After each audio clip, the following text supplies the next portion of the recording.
Hey everybody, Jillian here. Welcome to my channel. I've got a brand new Bible journaling process video for you guys today. I recently read this book, If You Only Knew by Jamie Ivey. It was a great book, and I want to journal some of my takeaways in John 8 today. So I'm going to, like usual, share my process for that. And I actually am using some print and pray things to do this entry. I'm using Tamara Arcelia's set Holy Ground, which is new in the print and pray shop. So I've used it already a bit for an entry in Exodus that I'll show you guys in a moment, but that's what I'm planning on using today, along with a few other things that may find their way onto my desk. But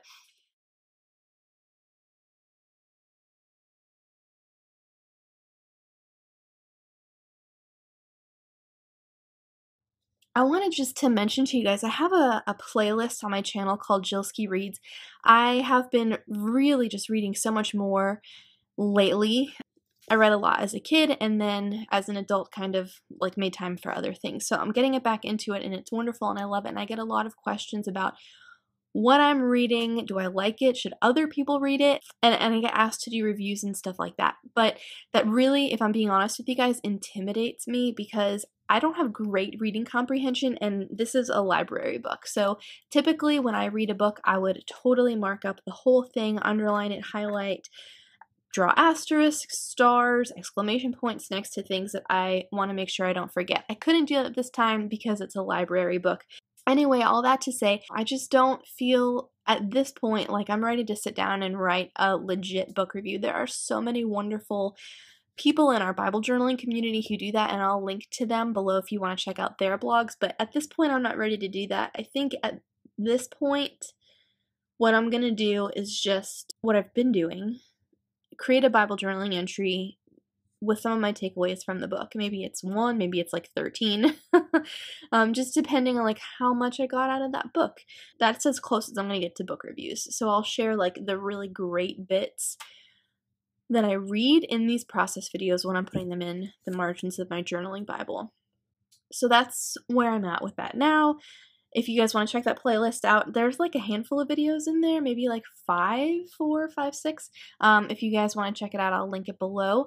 And now I'm going to go ahead and get started with my process video because I've been talking your ear off for a couple minutes. But not going to get started before I mention that I'm in a brand new journaling Bible. Brand new.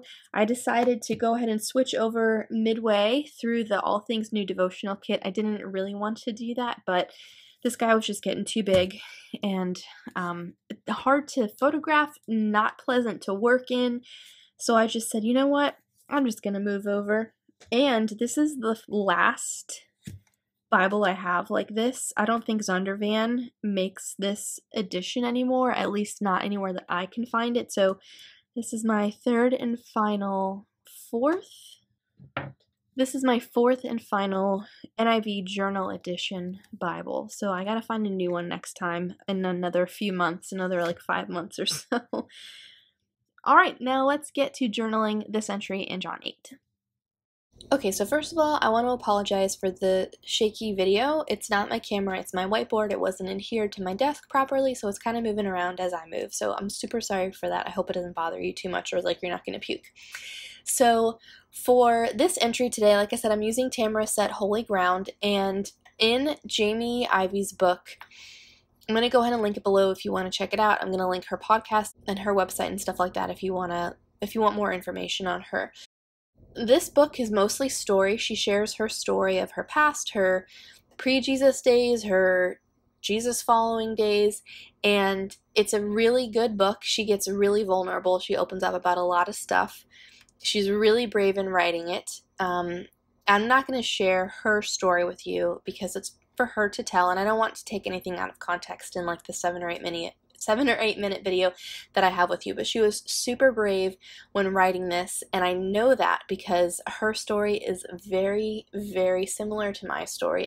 And maybe if her story doesn't resonate with you the way that it did with me, there is truly something for everyone in this book. So I think it starts in chapter 8. She talks about how to be that friend that can listen to a sister, a friend, or somebody share their story with you, unburden themselves to you, and to not look at them in horror like, oh my goodness, how could you do that? I know for me, sharing my story with some people is really intimidating because I do know that that is the reaction that I'm going to get. And so she just talks about just really practically how not to be that person. She calls that sin shock, when you look at someone in horror as they're telling you, maybe some things that they've done. And so she illustrates this with this passage in John 8 where the woman caught in adultery is brought to Jesus by the Pharisees in an attempt to trip him up and to find some grounds to charge him with. And then when I saw that Tamara used the same passage in her Holy Ground journal kit, I was like, all right, this is where I'm going to go with this. And I loved the artwork that she had included in her kit that so perfectly echoed what I was reading in Jamie's book. So it was just a match made in John 8, and I knew I had to put it on the page here. So I love this sticker in Tamara's set that says no judgment zone. And I'll end up journaling this towards the end of the video. But Jamie reminds us in her book that Jesus didn't condemn this woman for her sin because he would be condemned for her sin. So when these sisters in Christ, when these girlfriends, or maybe even just a stranger who walks into our church one day, she reminds us that we should love these sisters well, bring truth to their life, and point them to Jesus. And I thought that was just such a great reminder, such a great way to wrap up that book. It was a really good book. The gospel is woven through it. It's such a beautiful story. God is in the business of making new things, and seriously just deserves all the praise hands. So I'm looking through some Wordfetti options here because I want to spell out the title No More Sin Shock and write down those bits from the book that I just shared with you. And you may have seen earlier in the video, I took one of her patterned papers and cut really, really thin strips of it.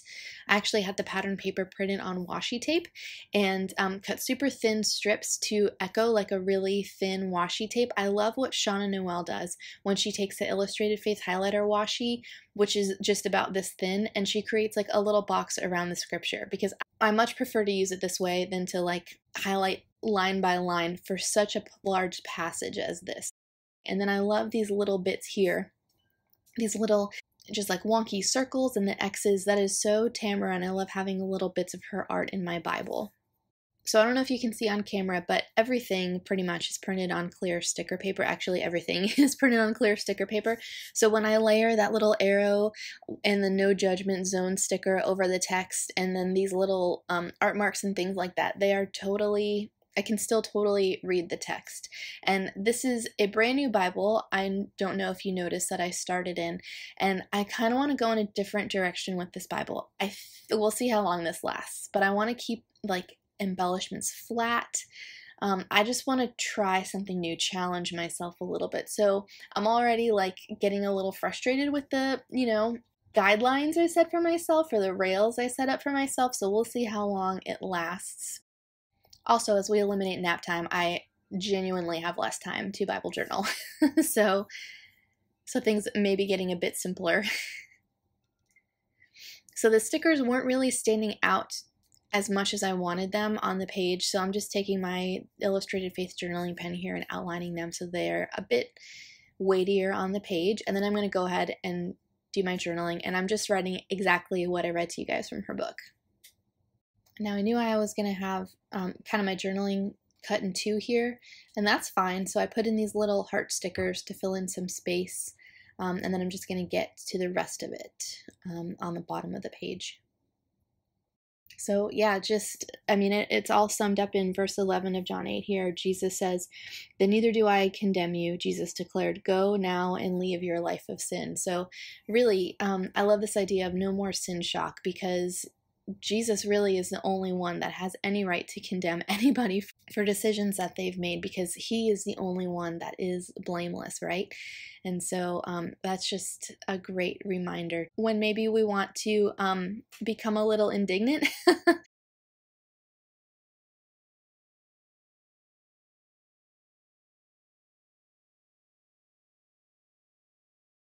So next I want to use this Tim Holtz stencil, and I'm going to try it on the back of Tamara's devotional card here. So my first attempt, I'm really glad that I tried this out on a scrap, well, kind of a scrap piece of paper. My first attempt was to use a baby wipe with some of the Illustrated Faith Black Eyed Pea pigment ink. I love this ink. I use it every day, all the time for Bible journaling, not so much with the baby wipe through a stencil. So then I thought, okay, well, let's figure something else out.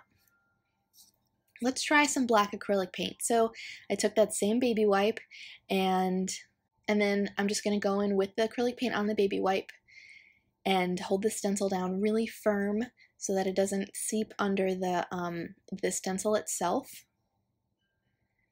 Not great, not really loving it, so I'm going to go ahead and clean that off and then try something else. So next, I'm going to go ahead and try this big brush pen from Faber-Castell. It works through this stencil. If you guys do have these markers and try using them in a stencil, just know that it'll wreck the tips of your markers. That doesn't bother me. I'm totally fine with it. And with this stencil in particular, I very easily could have just created some art marks with the big brush pen instead of going through the stencil, but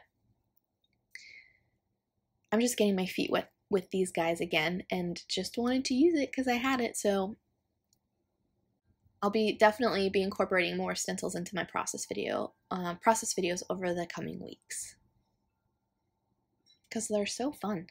So again, just putting that in 3 places like I usually do. There are so many other things I could have used for this stencil, like an ink blending tool or something like that. I didn't want to get so messy, but stay tuned because I really will have more like process videos with stencils. And that's going to do it for my page today. Thank you guys so much for watching. I really do hope that you will check out Jamie Ivey's book, If You Only Knew. It is a really great read. I've got everything that I used today linked in the video description below if you want to check it out. I hope you guys have a great weekend, and I will see you on Wednesday with a brand new Bible journaling process video.